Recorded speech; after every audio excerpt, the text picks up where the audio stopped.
नमस्कार, जन उत्तराखंड में आप सभी का स्वागत है। मैं हूं प्रभात। सबसे पहले नजर हेडलाइंस पर।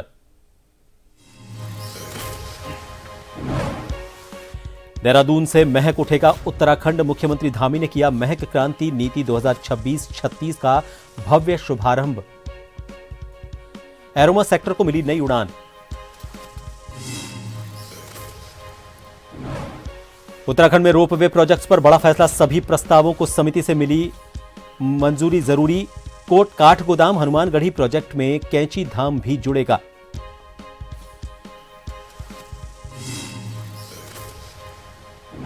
भारतीय सेना को मिले 491 युवा अफसर। Army chief general Upendra Dwivedi ने ली सलामी। राष्ट्र सेवा का किया आह्वान।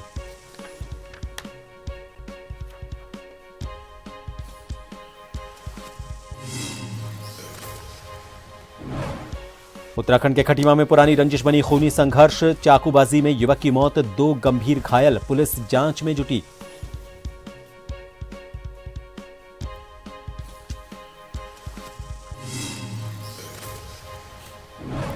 और चंपावत के धरगड़ा में दहशत फैलाने वाला गुलदार पकड़ा। ग्रामीणों में राहत तो कुछ में संशय। 9 दिसंबर को देव सिंह अधिकारी की ले ली थी जान।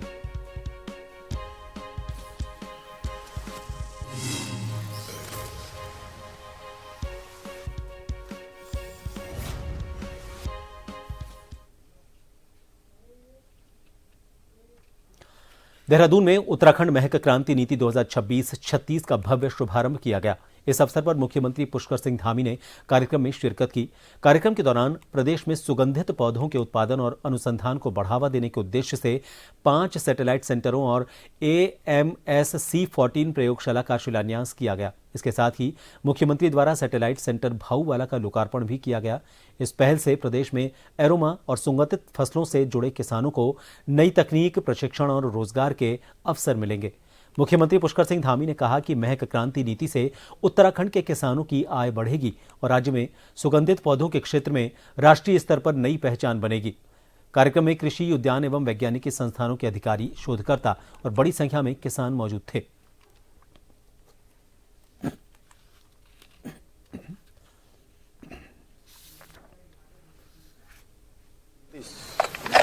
नई महक नीति की शुरुआत हम करने जा रहे हैं। आज इसकी शुरुआत हुई है। निश्चित रूप से इससे जो है हमारे किसानों को बहुत बड़ी संख्या में उनको सीधे सीधे लाभ होगा। वो इस सघन खेती से जुड़ेंगे और आज जो संख्या हमारी 20-25 हज़ार है, वो आने वाले समय में हमने जो लक्ष्य रखा है कि लगभग 1 लाख किसान इस सघन खेती से जुड़े। और जो आज हमारा इसका टर्नओवर है वो लगभग 1000 करोड़ के आसपास का है। इस टर्नओवर को भी हम 10-12 गुना यानी कि 12-13 हज़ार तक ले जाने का लक्ष्य रखा है। निश्चित रूप से सघन के क्षेत्र में हमारे यहाँ पर बहुत अपार संभावनाएं हैं, क्योंकि यहाँ पर अनेक प्रकार की खेतियाँ होती हैं, वनस्पतियाँ होती हैं जिनका उपयोग सघन के क्षेत्र में होता है और उनका उत्पादन होगा। तो सघन के क्षेत्र में भी हम पूरे देश के लिए एक उदाहरण हमारा राज्य इस क्षेत्र में बनेगा। मुख्य सचिव आनंद वर्धन की अध्यक्षता में सचिवालय में प्रदेश में रोपवे विकास के लिए गठित संचालन समिति की बैठक हुई। बैठक के दौरान प्रदेश में रोपवे निर्माण को लेकर महत्वपूर्ण निर्णय लिए गए। मुख्य सचिव ने कहा कि रोपवे विकास समिति की प्रथम बोर्ड बैठक इस महीने के अंत तक अनिवार्य रूप से आयोजित कर ली जाए।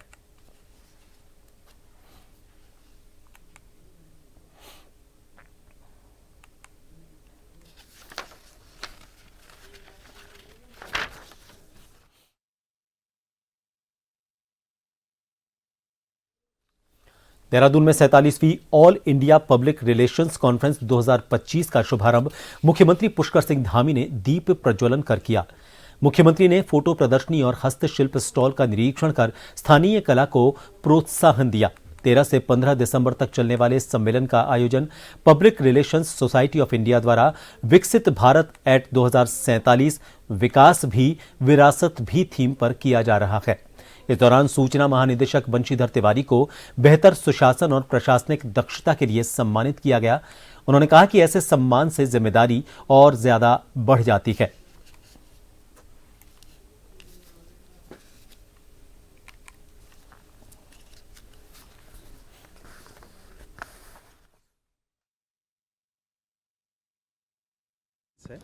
वो ये अच्छी बात है, हम सब के लिए अच्छी बात है और गौरव के पल हैं कि उत्तराखंड और देहरादून में आयोजित की जा रही है और इसमें देश विदेश के प्रतिनिधि आए हुए हैं और इन्होंने इसकी थीम जो रखी है 2047 तक विकसित भारत और परंपरा के साथ विकास कैसे करें, उसको लेकर के 3 दिवसीय चर्चा होनी है।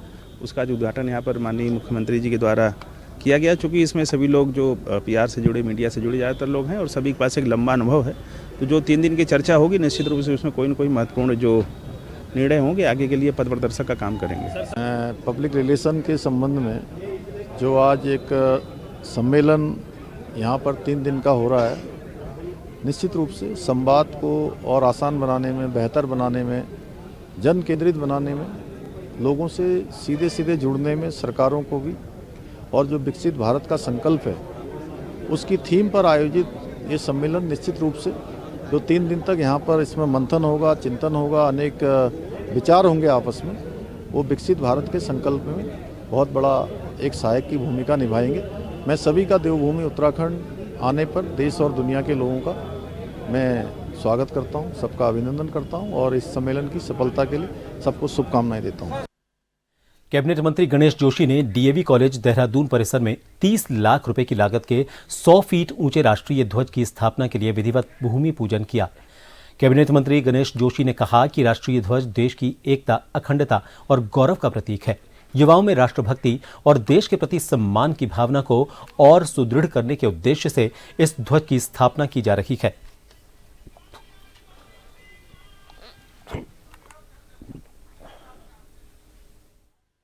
देश का एकमात्र राष्ट्रवादी छात्र संगठन कोई है तो ABVP।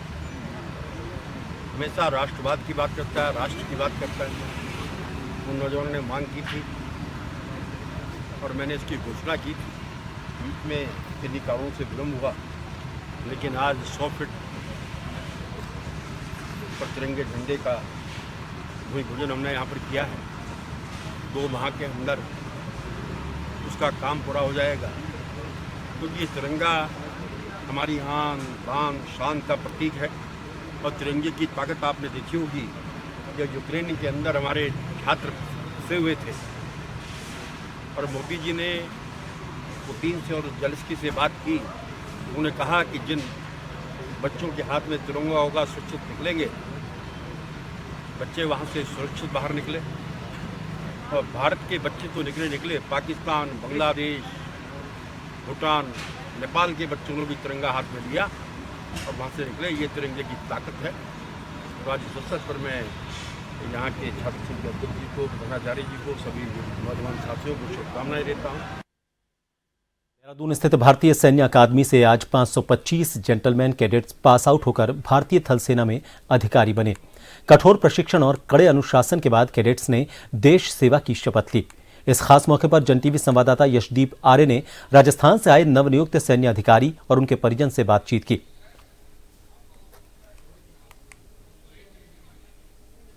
तो हमारे साथ एक और कैडेट उपस्थित है जो कि राजस्थान से हैं, तो जानते हैं सर से। सर बहुत बहुत कांग्रेचुलेसन सबसे पहले तो आपको। थैंक यू सर, आप कहाँ से हैं? मैं राजस्थान में जयपुर से हूँ और मेरा नाम जितेंद्र सिंह है और मैं कमीशन हुआ हूँ ऑर्डिनेंस के अंदर और अभी अटैचमेंट जा रहा हूँ मराठा के अंदर। तो सर सबसे पहले आईएमए में 4 साल की कठिन परीक्षा, जिसको कहते हैं कि ये परीक्षा पास करना बहुत ही मुश्किल होता है, और जिस तरीके से आप यहाँ पर पहुँचे हैं, इस मुकाम तक पहुँचे हैं, बचपन से लेके एक सपना होता है, किस तरीके देखते हैं इस जर्नी को, किस तरीके देखेंगे आईएमए की? जैसे कि यहाँ पे पहुँचना सबसे बड़ी बात तो बहुत मुश्किल है। यहाँ पहुँचने के बाद में 4 साल की जो ट्रेनिंग होती है काफ़ी टफ होती है। मैं SCO कमीशन हूँ, मेरी 1 साल की ट्रेनिंग हुई थी। मैं ऑलरेडी कमीशन आर्मी के अंदर ही था, मेरी राजरिफ यूनिट है, उसके बाद मैं कमीशन हुआ हूँ। और यहाँ पे जो ट्रेनिंग होती है बहुत उम्दा होती है। हर चीज़ के अंदर आपको ट्रेन किया जाता है। आपकी मेंटल लेवल, फिजिकल लेवल, हर लेवल पर आपको तैयार किया जाता है। उसी बिहाफ पे आप यहाँ पे फिर आपका पासिंग आउट रहता है। तो सबसे ज़्यादा जो एक महत्व होता है वो फैमिली का भी महत्व बहुत बड़ा होता है, जो पूरी फैमिली हमारे साथ है। माता जी भी इनकी उपस्थित है। माता जी, किस तरीके से देखते हैं, पहले भी रैंक अफसर पे थे, अब फिर से आए हैं, बहुत एक सपोर्ट होता है बचपन से, क्या बचपन से ही क्या सोच रही है? हमें बहुत खुशी है कि ये बचपन से बहुत वो टैलेंट था, हर चीज में कोशिश करता था कि मैं ये करके छोड़ूंगा, ये भैया का करूंगा। ये था कि भैया बचपन से यही बोलते थे, मैं ऑफिसर बनूंगा, मैं सब आतंकवादियों को, सभी टेररिस्ट को डिशम करूंगा। बहुत बोलता था तो ये। मैम, एक होता है फैमिली में सबसे बड़ी जो चिंता की बात होती है, चाहे माँ हो, चाहे बीवी हो, चाहे बहन हो, वो होती है कि एक जान का खतरा बन जाता है आर्मी में जाके, और हर माँ के लिए अपना बच्चा प्यारा है। तो किस तरीके से आपने भी अपने मन को मनाया कि अरे इनको जाने दिया इनके मन का करने के लिए? मन को तो अब करना ही पड़ता, हम खुद आर्मी से ही हैं सारे, तो सोचा चलो देश के लिए जैसे कि है मैं सेवा। थर्ड जनरेशन हूँ, मेरे दादा भी फौज में थे, मेरे पापा भी फौज देश में की थे और सेवा मैं फौज के में हूँ, लिए। तो हमारी पूरी जनरेशन चल रही है और हम काफ़ी प्राउड फील करते हैं इस चीज़ को करने के लिए। आप देख सकते हैं अपनी देश की पूरी जनरेशन के अपने बच्चों को भी करा। तो सर भी हमारे साथ यहाँ पर उपस्थित है, उसके बाद मैम के पास भी आएंगे। सर, आपके बेटे यहाँ पर आज IMA में हैं, 1 साल की इन्होंने ट्रेनिंग ली है, और आज का जो माहौल है, यहाँ खुशनुमा माहौल है, और ये देशभक्ति का जो भाव है, किस तरीके से देखते हैं, क्योंकि आप भी रह चुके हैं, किस तरीके से? देखो, ये मेरा बेटा कमीशन लिया, पहले आर्मी में पहले से थे, इसके बाद इन्होंने कमीशन लिया। मैंने भी ग्राउंड पे काफ़ी डिफ़िकल्ट किया है। जो आदमी फौज के अंदर भर्ती हो जाता है ना, तो उसको देश का जज्बा हो जाता है, किसी भी चीज़ को पाने के लिए सब कुछ छोड़ देता, अपने परिवार को छोड़ देता। देश की सेवा पहले सबसे ज़रूरी है। इनके साथ साथ अब मैम है, इनकी वाइफ है हमारे साथ। मैम, एक जो पत्नी होती है, धर्मपत्नी होती है, उनका भी एक सॉफ्ट कॉर्नर होता है, और वो भी हमने हर जगह देखा है कि वो भी एक बार रोकती तो जरूर है कि आप मत जाइए, छुट्टियों में आते हैं तब भी बोलते होंगे। किस तरीके की जर्नी रही है शुरू से आखिरी तक, अभी तक की? काफ़ी अच्छी है, काफ़ी डिफ़िकल्ट भी थी, क्योंकि ये कई बार ऐसी जगहों पे है, लाइक अमरनाथ में थे तब 370 आर्टिकल हटा था। उसके बाद सिक्किम में क्लाउड बर्स्ट हुआ था, तब भी वो वहाँ थे जहाँ कोई नेटवर्क्स वगैरह नहीं होते, बट उन्होंने वहाँ पर रह के काफ़ी डिफ़िकल्टीज़ को फेस करते हुए बहुत मेहनत से यहाँ तक पहुँचे हैं, और इन्होंने इस टारगेट को अचीव करने के लिए बहुत हार्ड वर्क किया है। मैंने इसको काफ़ी डीपली देखा है, तो मुझे पता है कि इन्होंने कितना ज़्यादा हार्ड वर्क किया है। तो मैं इनकी इस अचीवमेंट को बहुत ही अच्छे से फील कर पा रही हूँ कि इन्होंने कितनी मेहनत की है इस ड्रीम को अचीव करने के तो लिए। आप देख सकते हैं कि एक जीवन साथी का साथ होता है, वो बहुत ज़्यादा ज़रूरी होता है, और पूरे जयपुर का, पूरे राजस्थान का नाम भी इन्होंने रोशन किया है। और लगातार हम भी यहाँ पर देख रहे हैं कि किस तरीके से पूरी जो माहौल है वो खुशनुमा माहौल है। आप भी बने रहिए जन टीवी पर। मैं अपने कैमरा सहयोगी अमित कुमार के साथ यशदीप आर्य, जन टीवी, देहरादून। भारतीय सैन्य अकादमी से आज 525 जेंटलमैन कैडेट पास आउट हुए। ये सभी कैडेट अब सैन्य ऑफिसर बन चुके हैं। अकादमी प्रशिक्षण जहां एक तरफ कठिन होता है, वहीं अनुशासन यहां की पहली प्राथमिकता है। जन टीवी संवाददाता यशदीप आर्य ने कुछ ऐसे ही जेंटलमैन कैडेट से बात की जो आज भारतीय थल सेना में ऑफिसर नियुक्त हुए हैं। अब हमारे साथ एक और कैडेट मौजूद हैं जो अफसर बने हैं, IMA से पासिंग आउट परेड में आज उपस्थित हैं, और ये पौड़ी के हैं। सबसे पहले अपने नाम। मेरा नाम है लेफ्टिनेंट सालेद मोटियाल। सर, आज आप क्या कहते हैं, पासिंग आउट परेड हुई है, आज आपने अफसर रैंक पाया। 4 साल की जो कठिन परीक्षा है, जिसके लिए बचपन से लेके आज तक तैयारी आपने की होगी, बचपन से एक सपना देखा होगा, और आज वो सपना पूरा होते हुए आपकी इस आंखों पे है। किस तरीके से पूरा ये बयां कर सकते हैं? सिंपल था कि जब मैं स्कूल में था तो मैंने डिसाइड किया कि मैं NDA ज्वाइन करूँगा, फिर NDA से IMA होगा, और IMA से फिर मैं अफसर बन के दिखाऊंगा। तो मैंने सोचा, मैंने उसके लिए मेहनत करी और मैंने वो किया। तो अगर आप सोचोगे और उसके लिए मेहनत करोगे तो आप कर लोगे, चाहे वो कुछ भी हो। अगर आपको कहीं भी जाना हो, सोचो, मेहनत करो और वो हो जाएगा। नहीं मेहनत करोगे तो कुछ नहीं होगा। तो ये हमारे साथ कोई माता भी है। मैंने तो उसके पैदा होते ही उसको आर्मी में भेजने का सपना देखा जी, और उसके लिए बहुत कड़ी तपस्या की, उसके दिमाग में बिठाया कि नहीं बेटा, आर्मी में ही जाना है, आर्मी की सर्विस करनी है। तो इस तरह से तैयार किया। बच्चे को बहुत त्याग करने होते हैं, खुद से भी और बच्चे से भी बहुत त्याग कराने पड़ते हैं ऐसी सर्विसेज में जाने के लिए। फादर भी हमारे साथ हैं। सर, पौड़ी का नाम रोशन किया है, उत्तराखंड का नाम रोशन किया है, क्या कहना चाहेंगे? बस यही कहना चाहूँगा कि सिंस हमने अपने बेटे को फौज में भेज दिया है, उसकी भी इच्छा थी और मैं बहुत संतुष्ट हूँ इस बात से, और भगवान हमेशा उसने प्रेरणा दे सकते थे कि अपनी मातृभूमि के रक्षा कर सके। इनफैक्ट उत्तराखंड देवभूमि तो है ही, लेकिन उससे भी बढ़कर जो आपने कहा है वीर भूमि है। मैक्सिमम हमारे ऑफिसर्स आर्म फोर्सेस हो या अदर फोर्सेस में हो, तो उत्तराखंड के होते हैं और it is a matter of great pride for all of us. तो हमारे सर के ताऊ जी भी यहाँ पर उपस्थित है। किस तरीके से देखते हैं आजकल जो गौरवपूर्ण माहौल है उस किस तरीके से बयां कर सकते हैं? देखो जी, हमारा तो सबसे पहले उद्देश्य था कि हमारा कोई बच्चा, क्योंकि हम बहुत बड़ा परिवार है, तो हमारा बच्चा भी IIM से पास आउट हो।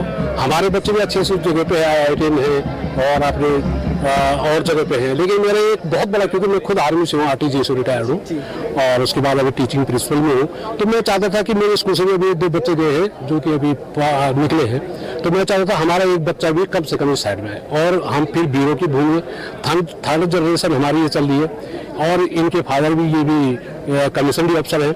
और उसके बाद हम लोगों का ये सबसे बड़ा उद्देश्य था कि हमारा एक बच्चा पास आउट हो IIM से, और उसने हमारा पूरा किया है। हर जगह पे हमारे बच्चे, लेकिन इस क्षेत्र में थोड़ा बहुत ND की तरफ से, बाकी कमीशन आपका सीरियस की तरफ से है, आपकी मेडिकल की तरफ से है, लेकिन NDA पास आउट में बच्चा फर्स्ट हो रहा है। तो हमारे परिवार में, तो ये हमारे गाँव में बहुत है और ये उद्देश्य है कि देश का नाम करे, अपना नाम करे, माँ बाप का नाम करे और परिवार का नाम ऊँचा करे, गाँव का नाम ऊँचा करे। आप देख सकते हैं खुशी का माहौल है, लगातार है। देश की रक्षा करना, देश की पूरी देवभूमि की रक्षा करना, उसके लिए लगातार यहाँ पर चलते हुए नजर आ रहे हैं और लगातार यहाँ पर हम भी देखने मिल रहे हैं कि पूरा खुशी का माहौल है वो नजर आ रहे हैं। आप भी बने रहिए जन टीवी पे। मैं अपने कैमरे से अमित कुमार के साथ यश पा रहे हैं, जन टीवी, देहरादून।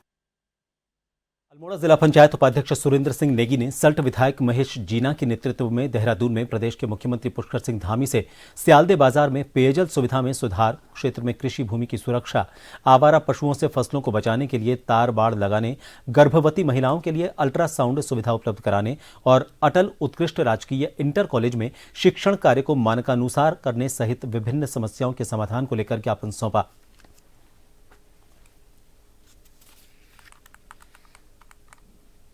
साले में जो प्रमुख रूप से पानी की समस्या चली आ रही है, उसके लिए उनसे वार्ता की।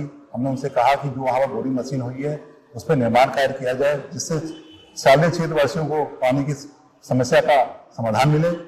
दूसरा हमने मुख्य बिंदु रखा उनसे कि जो साले में हमारा अटल स्कूल है, राजकीय इंटर कॉलेज, उसके मानकानुसार उसमें गुणवत्ता में सुधार किया जाए, जिससे शिक्षण कार्य में सुधार आए। एक हमारी उनसे एक तीसरी मांग थी हमारी कि साले में गौवंश और आवारा पशु द्वारा कृषि भूमि को नुकसान किया जा रहा है, जिससे क्षेत्र में फसलों को काफी नुकसान हो चुका है। उसके समाधान के लिए कृषि कारोबार की योजना की जाए। और जो हमारी चौथी उनसे मांग थी, और वो मांग हमारी विशेष मांग थी कि उस हमारे क्षेत्र साले ब्लॉक से ही हमारी गर्भवती महिलाओं को यहाँ साले क्षेत्र से संपूर्ण हमारी माताएं बहनें जो भी हैं उनको यहाँ से रानीखेत, काशीपुर, रामनगर अल्ट्रासाउंड के लिए जाना पड़ता है, जिससे दुर्घटना की समस्या बनी रहती है। महोदय से हमारा ये निवेदन था कि अल्ट्रासाउंड की सप्ताह में 1 दिन की सुविधा साले ब्लॉक में, साले क्षेत्र में कहीं भी दी जाए। उत्तराखंड सीएम पुष्कर सिंह धामी के आदेश पर इन दिनों जनपद हरिद्वार में सरकारी जमीनों पर हुए कब्जे को हटाने की प्रक्रिया तेजी से जारी है। शनिवार को यहां पर श्यामकुड़ी कांगड़ी में 10 बीघा सरकारी जमीन अतिक्रमण मुक्त करवाई गई। डीएम मयूर दीक्षित ने बीते दिनों ग्राम समाज की इस जमीन पर अतिक्रमण हटाने के निर्देश दिए थे, जिसके बाद भारी पुलिस बल की मौजूदगी में यहां पीला पंजा चला और पूरी जमीन से अतिक्रमण हटाया गया।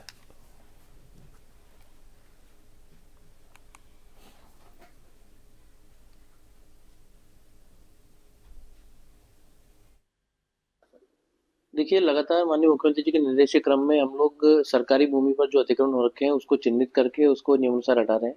इसी क्रम में आज एक बड़ी कार्रवाई की गई है, जिसमें श्यामपुर कांगड़ी में करीबन 10 बीघे से अधिक सरकारी जमीन पर अतिक्रमण किया हुआ था। कुछ स्ट्रक्चर्स थे और अवैध रूप से उस पर खेती आदि का काम कर रहे थे। वो सरकारी जमीन थी, उस पर विधिक कार्रवाई करते हुए आज SDM हरिद्वार की निगरानी में इस अतिक्रमण को हटाया गया है। इसके अतिरिक्त अन्य तहसीलों में भी अतिक्रमण हटाने की कार्रवाई लगातार जारी है और साथ ही मेला भूमि जो है उस पर भी सिंचाई विभाग के साथ कोऑर्डिनेट करके अतिक्रमण हटाया जा रहा है। आने वाले समय में और भी बड़ी कार्रवाई की जाएगी। हरिद्वार के जिला जज नरेंद्र दत्त ने बताया कि वर्ष 2025 की अंतिम लोक अदालत रही, जिसका आयोजन सालसा के तत्वावधान में किया जा रहा है। लोक अदालत में बिजली विभाग से जुड़े प्रकरण, ट्रैफिक चालान, NI एक्ट की धारा 138 के कंपाउंडेबल अपराध, सिविल विवाद, हिंदू मैरिज एक्ट के अंतर्गत आपसी समझौते वाले मामले और म्यूचुअल डिवोर्स के प्रकरणों का निस्तारण किया जा रहा है।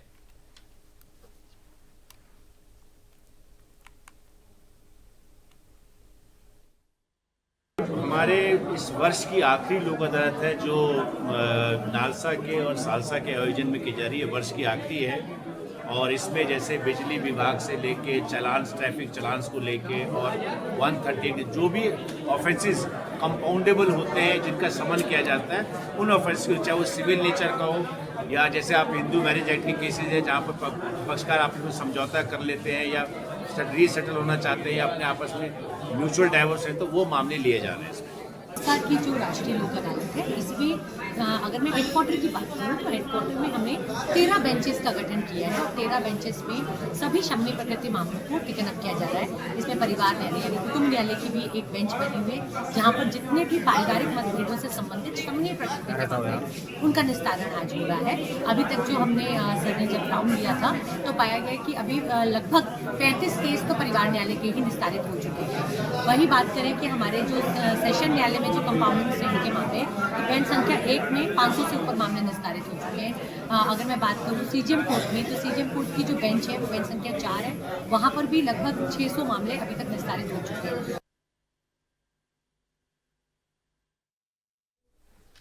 और फिलहाल के लिए इस बुलेटिन में इतना ही। नमस्कार।